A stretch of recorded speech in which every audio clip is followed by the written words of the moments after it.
जय Hind friends, welcome back to our YouTube channel. Friends, पिछले video के अंदर मैंने आपको एनालिसिस ऑफ कॉल को डिटेल में एक्सप्लेन किया था।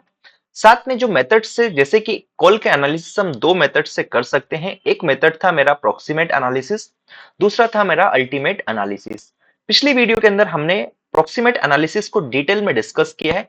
आज के इस वीडियो के अंदर बात करेंगे अल्टीमेट एनालिसिस के बारे में। ठीक है, तो प्रोक्सीमेट एनालिसिस के अंदर हमने क्या किया था, मैं जस्ट आपको ब्रीफ कर देता हूं कि वहां से हमने कार्बोनेशियस मैटर, फिक्स्ड कार्बन, एश और मॉइस्चर परसेंटेज निकाला था। ये सारे कंटेंट हमने किसके अंदर निकाले थे? प्रोक्सीमेट एनालिसिस के अंदर। और जो प्रोक्सीमेट एनालिसिस था हमारा एक प्रकार का रफ एनालिसिस था। ठीक है, आज हम बात करेंगे अल्टीमेट एनालिसिस। तो फ्रेंड्स, अल्टीमेट एनालिसिस के अंदर हम लोग बात करने वाले हैं, it consist determination of percentage of that is carbon, hydrogen, oxygen, nitrogen and sulphur in coal. मतलब कि कोल के अंदर हमारा ये कितना अमाउंट में कार्बन प्रेजेंट है, दैट इज कितना परसेंटेज ऑफ कार्बन है, कितना परसेंटेज ऑफ हाइड्रोजन है, कितना परसेंटेज ऑक्सीजन, नाइट्रोजन, सल्फर है, ये निकालते हैं। फ्रेंड्स, इस मेथड के अंदर इन सारे एलिमेंट्स के बारे में हम लोग निकाल रहे हैं, कैलकुलेशन कर रहे हैं, इसलिए इसको एलिमेंटल एनालिसिस भी कहा जाता है। तो मेरे ख्याल से ये चीज आपको क्लियर हो गया होगा कि अल्टीमेट एनालिसिस को ही हम एलिमेंटल एनालिसिस भी कह देते हैं, और ये एक प्रकार का कैसा एनालिसिस होता है? डिटेल्ड एनालिसिस होता है। ओके, मेरे ख्याल से ये चीज क्लियर हो गया होगा। अब डिटेल में बात करेंगे यहां से। सबसे पहले बात में determination of carbon and hydrogen. ठीक है, मैंने आपको बताया अभी कि जो कोल होता है, कोल के अंदर क्या क्या हो सकते हैं हमारे फ्रेंड्स? कोल के अंदर कार्बन हो सकते हैं, हाइड्रोजन होता है, ऑक्सीजन होता है, नाइट्रोजन होता है, सल्फर होता है ना? तो इनका जो परसेंटेज है वो हमको कैलकुलेट करना है। तो सबसे पहले हम बात करते हैं यहां पर किसकी? कार्बन और हमारे हाइड्रोजन की। तो देखो, मैंने क्या किया यहां से, एक इसके अंदर डेट इज बोट के अंदर मैंने क्या लिया, यहां से 1 से 2 ग्राम मैंने कोल ले लिया। ठीक है, इस कोल को मैंने क्या किया friends? In presence of, that is in presence of air या फिर ऑक्सीजन के प्रेजेंस में मैंने इसको क्या किया? हीट किया। किसके अंदर? इस कंब्यूशन ट्यूब के अंदर। यहां से ये 1 से 2 ग्राम में कोल लाया और इसको मैंने यहां पर रख दिया। यहां पर रखने के बाद मैंने इसको एयर की प्रेजेंस में, यहां से एयर में सप्लाई कर रहा हूं, एयर की प्रेजेंस में मैंने इसको हीट किया। तो आप जानते हैं कि जब मैं यहां से कोल को क्या कर रहा हूं, कोल को मैंने हीट किया, तो यहां पर कोल के अंदर मेरे कुछ कुछ क्या एलिमेंट्स प्रेजेंट थे, जैसे कि मेरा कार्बन प्रेजेंट था और मेरा हाइड्रोजन प्रेजेंट था। तो जब कार्बन की रिएक्शन ऑक्सीजन के साथ हुई तो यहां से मुझे क्या देखने को मिला? CO2 देखने को मिला, जो कि गैसियस फॉर्म में है। फिर हाइड्रोजन की रिएक्शन जब मेरे O2 के साथ, दैट इज ऑक्सीजन के साथ हुई यहां से, तो यहां से मुझे देखने को मिल रहा होगा H2O। ठीक है, अब यहां पर ये रिएक्शन कैसी है? मेरी बैलेंस नहीं है, तो मैं इसको बैलेंस कर देता हूं, that is twice of hydrogen and one. यहां से ये क्या हो जाएगा मेरा? ट्वाइस ऑफ हाइड्रोजन इधर आ जाएगा और इसको मैं डिवाइड करूंगा 1/2 से। तो ये मेरा क्या हो गया? यहां से H2O तो मुझे देखने को मिल गया होगा। फ्रेंड्स, ये जो मेरे यहाँ पर जब मैंने कोल को बर्न किया, तो कोल को बर्न करने से CO2 और H2O मेरा क्या हुआ? रिलीज हुआ। इस CO2 और H2O को मैं यहाँ पर ये ट्यूब देखेंगे आप, दैट इज एब्जॉर्प्शन यूनिट जो है, एब्जॉर्प्शन यूनिट में हमारे एक CaCl2 का ट्यूब है, दूसरे हमारे पोटाश बल्ब है, या बोल सकता हूं मैं KOH के बल्ब है, या KH ट्यूब है। तो ये जो यहां से मेरी रिएक्शन हुई है, डेट इज कोल को मैंने बर्न किया, बर्न करने के बाद CO2 और H2 आया, इसको मैं इन ट्यूब से क्या करता हूं? पास कराऊंगा। ठीक है, क्या करेंगे? इन ट्यूब से पास करेंगे। तो जब इनको मैंने पास किया फ्रेंड्स, तो जो CaCl2 ट्यूब है ये मेरे H2O को एब्सॉर्ब करेगा। ओके, और जो मेरे KOH के ट्यूब है ये मेरे किसको? CO2 को एब्सॉर्ब करेंगे। क्लियर है? और जैसे ये एब्जॉर्व यहां पर इन्होंने किया, तो देखो इनिशियल में क्या, इसका जो इनिशियल वेट था, मैं अगर आपको बताऊं इसका इनिशियल वेट क्या है, इनिशियल वेट इज नोन। इसका इनिशियल वेट मेरे को क्या पता था इनका इनिशियल वेट किसका? CaCl2 ट्यूब का और KOH ट्यूब का। तो अगर मेरे CaCl2 ने क्या किया? H2O को एब्जॉर्व किया, तो जो भी इसके वेट में इंक्रीमेंट हुआ होगा, क्या हो गया मेरा? वो किसका वेट होगा? वो वेट ऑफ CO2 होगा। Similarly, sorry, wait of H2O होगा। सिमिलरली जो KOH के जो ट्यूब के अंदर जो वेट में इंक्रीमेंट आया, वो किसका वेट होगा? वो मेरे CO2 का वेट होगा। समझ गए? अभी और अच्छे से समझ में आएगा जब मैं आपको इसका डिटेल्ड प्रोसीजर बताता हूं। तो फॉर द टाइम बिंग आपको ये जान लेना है कि मैंने एक नॉन सैंपल लिया किसका? कोल का, उसको कंबशन ट्यूब के अंदर डाला, वो यहां से बर्न हुआ, हीट किया मैंने उसको इन प्रेजेंस ऑफ ऑक्सीजन। अब इसको बर्न करने पर ये दो रिएक्शंस हमको देखने को मिली, डेट इज कार्बन मेरा CO2 में कन्वर्ट हुआ, हाइड्रोजन मेरा H2O में कन्वर्ट हुआ। जब मैं ये CO2 और H2O को मैंने CaCl2 ट्यूब से और KOH ट्यूब से पास किया, तो जो CaCl2 ट्यूब था उसने किसको एब्जॉर्ब कर लिया, उसने हमारे वाटर को एब्जॉर्ब किया, और जो KOH ट्यूब था उसने CO2 को एब्जॉर्ब किया।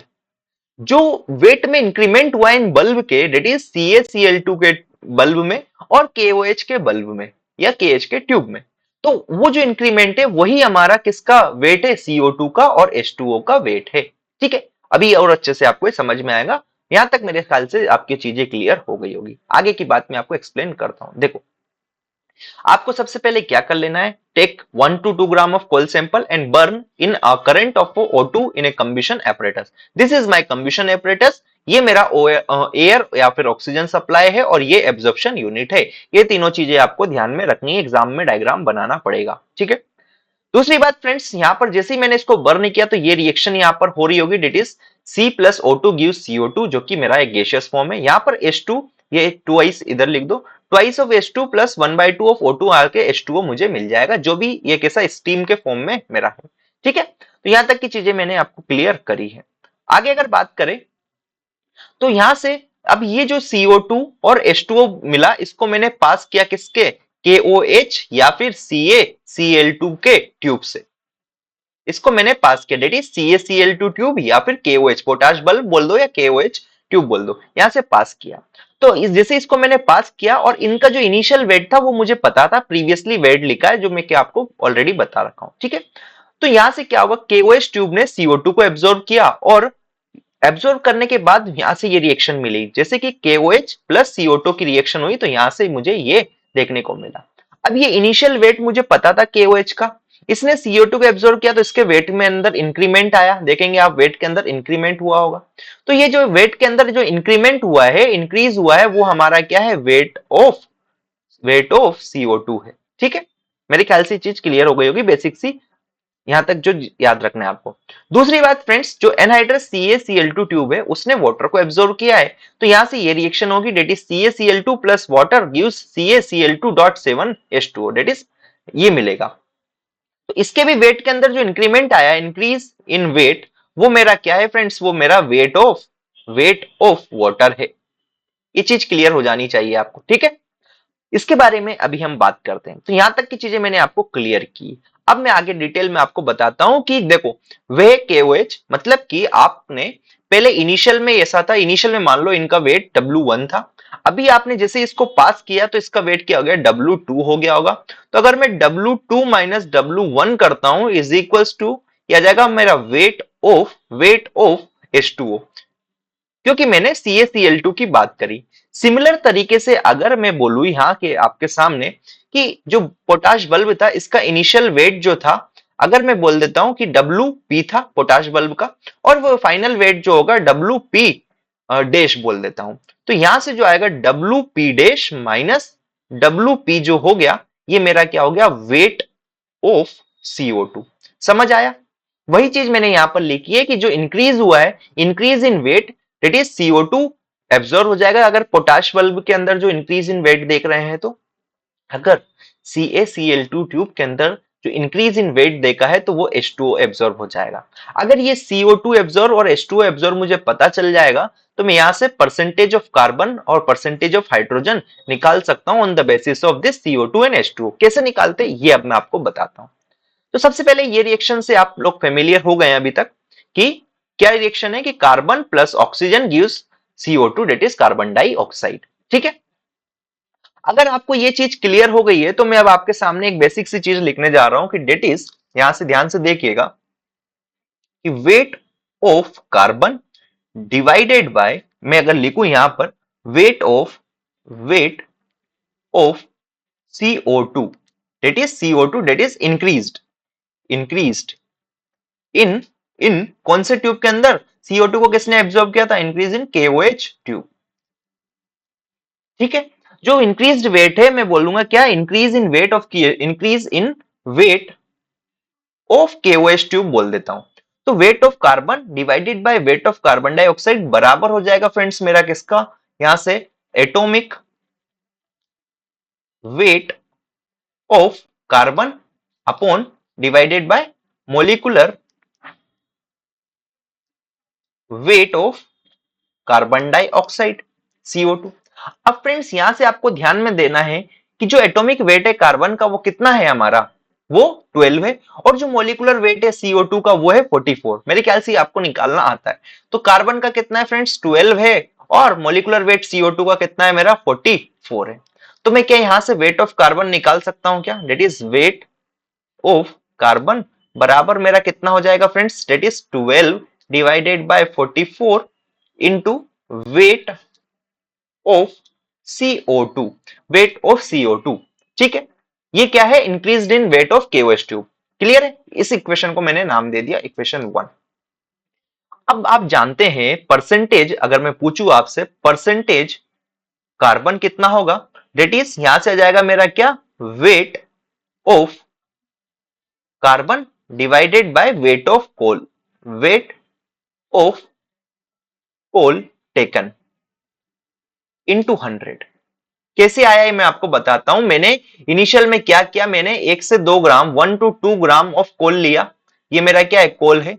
तो इस कोल के अंदर मेरा कितना कितना परसेंटेज ऑफ कार्बन प्रेजेंट है, तो वो यही आएगा ना कि इसके अंदर कितना कार्बन है divided by total weight of the coal initial में लिया है, तो वहां से परसेंटेज ऑफ कार्बन मुझे देखने को मिलेगा।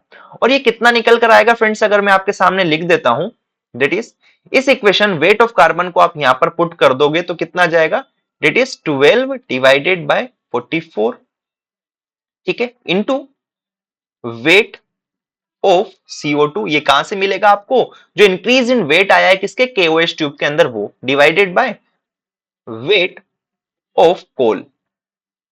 ठीक, क्लियर हुआ। तो यहां से आपको परसेंटेज ऑफ कार्बन निकल कर आ जाएगा। ठीक है, तो इस तरीके से आप कार्बन का परसेंटेज निकाल सकते हैं किसके अंदर, कोल के अंदर।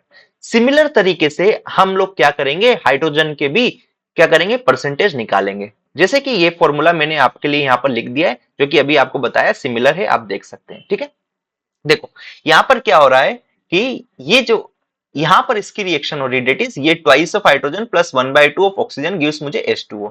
तो मैं यहां पर भी यही चीज लिख सकता हूं कि आपके सामने, डेट इज वेट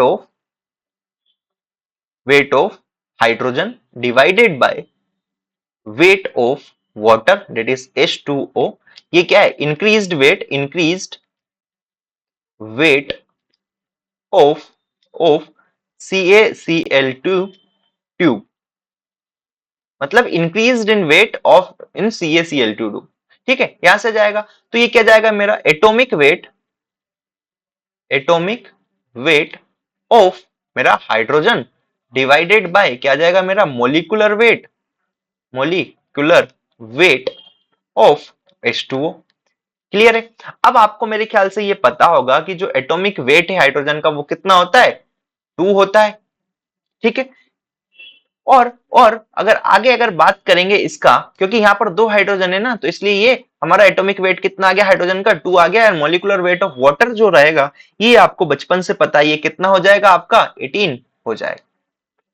तो यहां तक की चीज मेरे ख्याल से आपको क्लियर हो रही होगी। तो ये क्या हो गया, वेट ऑफ H2, यहां पर भी आप H2 लिख देंगे तो ये आपको एटॉमिक वेट ऑफ H2 देखने को मिलेगा।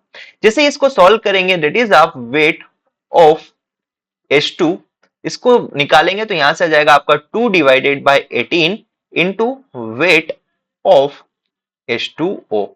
ठीक है, आगे अगर बात करेंगे यहां से, that is percentage of hydrogen, अगर आपसे कोई पूछता है that is percentage of hydrogen, is simple हो जाएगा हमारा, that is percentage of hydrogen is equals to weight of H2 divided by weight of coal coal taken. Clear है, into 100 कर देंगे। तो सिंपल सा यहां से इक्वेशन में वैल्यू पुट कर देते हैं, जैसे कि अभी ये किया था हमने, it is 2 divided by 18 into weight of H2O divided by weight of coal taken. Clear हुआ। तो ये इस तरीके से हम लोग क्या निकाल सकते हैं, परसेंटेज ऑफ हाइड्रोजन निकाल सकते हैं। सिमिलर चीज को मैंने यहाँ पर लिख दिया, that is increase in the weight of CaCl2 tube divided by weight of coal sample into 2 divide by 18 into 100 करेंगे तो परसेंटेज ऑफ हाइड्रोजन आ जाएगा इन कोल के अंदर। तो फ्रेंड्स, आज की इस वीडियो के अंदर मैंने आपको एक्सप्लेन किया सबसे पहले अल्टीमेट एनालिसिस क्या होता है, कैसे प्रोसेस होता है, एंड देन उसके बाद में मैंने आपको इसकी जो परसेंटेज निकालने का तरीका है, डेट इज कार्बन का और हाइड्रोजन का, वो बिल्कुल बेसिक से डिटेल में एक्सप्लेन किया है ना।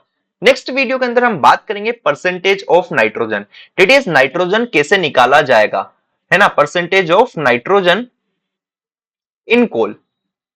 तो इसके बारे में हम लोग बात करेंगे बाय जिल्डाल्स मेथड, तो उस वीडियो को आप जरूर देखिए, लिंक आपको डिस्क्रिप्शन या फिर आई बटन में मिल जाएगा। अगर यहाँ पर चीजें क्लियर हुई है, वीडियो समझ में आया तो वीडियो को लाइक करें, चैनल को सब्सक्राइब करें, एंड थैंक यू। मिलते हैं नेक्स्ट वीडियो में। Till then keep learning, keep growing, bye bye.